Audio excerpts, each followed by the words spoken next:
You all see the still frame on the screen. You see, I wasn't going to speak on this because it had gotten so much coverage. But the more I thought about it, I have my own perspective on this. I haven't heard anyone else say this. I tell you what, I'm going to speak on it, and I'm not going to sugarcoat anything. Now, there are lessons to be learned on both sides of this unfortunate situation. Now, these are my thoughts.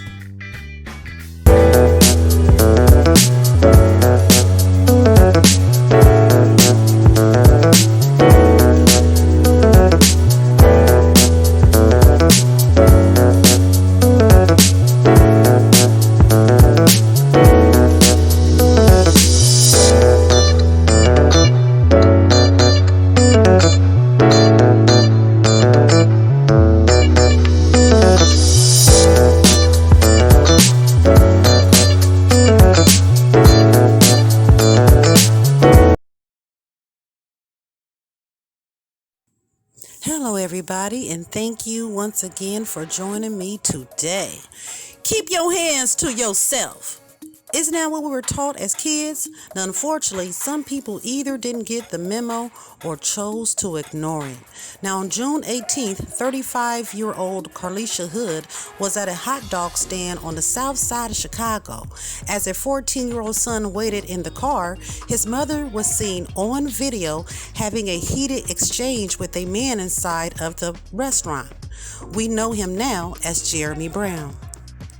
Now, there has been conflicting reports on if the mother actually sent a message to her 14-year-old son asking him to come inside to the restaurant or not. So I'm not going to speak on how he knew to come in, but what I will speak on is what he saw when he entered the doorway of that restaurant. He saw his mother viciously attacked and punched in the face by 32-year-old Jeremy Brown. The young man reached in the pocket of his hoodie, pulled out a gun, and shot Jeremy Brown in the back in defense of his mother. 32-year-old Jeremy Brown died from his injuries. Now, shortly after the incident, Carlisha and her minor son turned themselves into the police department. They were then charged with murder. Now, approximately 48 hours later, the DA came out and said they will be dropping all charges against mom and her son after reviewing the actual video from the attack. Now, I must admit, when I originally saw the video with Jeremy Brown cursing and telling Carlisha to shut up before he punched her in the face, shut up and order her food, don't say anything else, my first thought was that she knew him and that he was some sort of an abusive boyfriend. Now, my next thought was, why is she still talking to him or even speaking in his direction, seeing that he was irritated? Now, I heard him curse her out and tell her to order her food. I then heard Carlisha say, "So what we doing?" And she said that more than twice. Here's the thing. If I were to see a person either drunk, on drugs, or just flat out irrational and or unreasonable to the point that they are physically threatening to do bodily harm to me, the last thing that I would want to do would be antagonizing the situation. Now, please don't get me wrong and do not misunderstand nor misquote me. Carlisha had every right to stand her ground and respond to anyone that was speaking to her. That is the right that we all have. But after seeing everything and how it happened, I have to stop and ask myself, what would have happened if she just would have turned around and ordered her food? That's the request that I heard Jeremy ask on more than one occasion. What would have happened? Well, we all saw what did happen. Well, I'll tell you what I saw. Now, I saw a man that was obviously out of control and out of his mind. I also saw a grown woman challenge an unstable person in public. I also saw Jeremy give her a warning. He told her that he was going to punch her in the face if she did not turn around and order her food. He didn't say it in a nice way. I'm just putting it in a nutshell. Now, the next thing that I saw was Carlisha. She could have been feeling disrespected, more than likely, and decided to challenge a man. Now, this is something that I see women do often, and I have spoke on it. Bottom line, we are not men.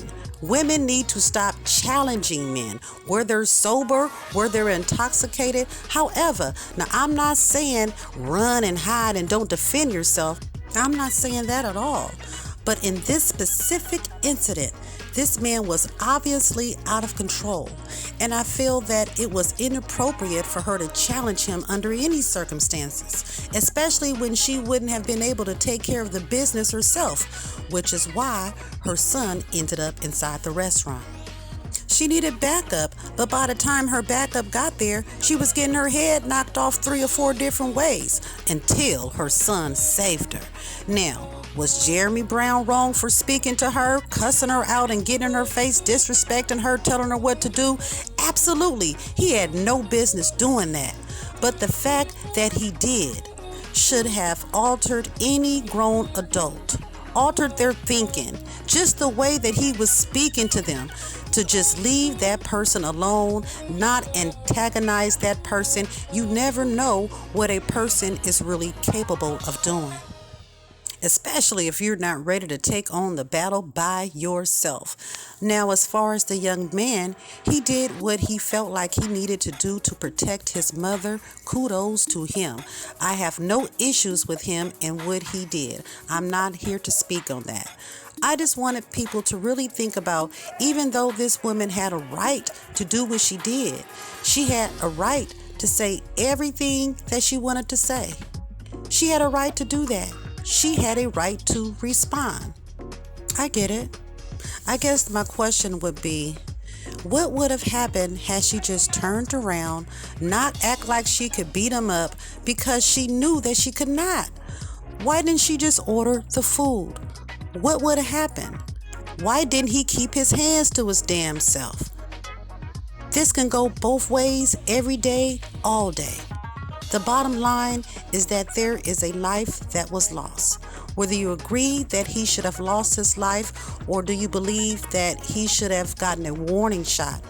Maybe like a shot in the ceiling. After all, he did warn Carlisha. He warned her several times on what he was going to do if she didn't do what he asked. He told her that he was going to punch her in the face. She ignored those warnings, and she had a right to. Now, my understanding is that her son is an outstanding young man, not into any type of game life. He's an honor roll student and has been for years. Now, he definitely looks like a pleasant young man. For a person to be that pure and that young and having to deal with what he felt like he needed to do to save his mom, I just hope that his mother is also considering some type of light counseling for her son. Maybe he needs to talk to somebody. Maybe he just would like to talk to somebody just to really get his true feelings out. I don't know. It was just a thought. I am certainly glad all of the other parties are safe. This is a learning experience. I think there are plenty of lessons to be learned out of this. Keep your hands to yourself. You don't know what anybody is going through. If you are in a situation and you have a chance to de-escalate it, at least try to do that. But if you're going to talk back and talk smack and almost dare someone to do something, then you damn sure should be ready to deal with the consequences and not call a minor. This is Miss Indy. Thank you for joining me, and I'm out.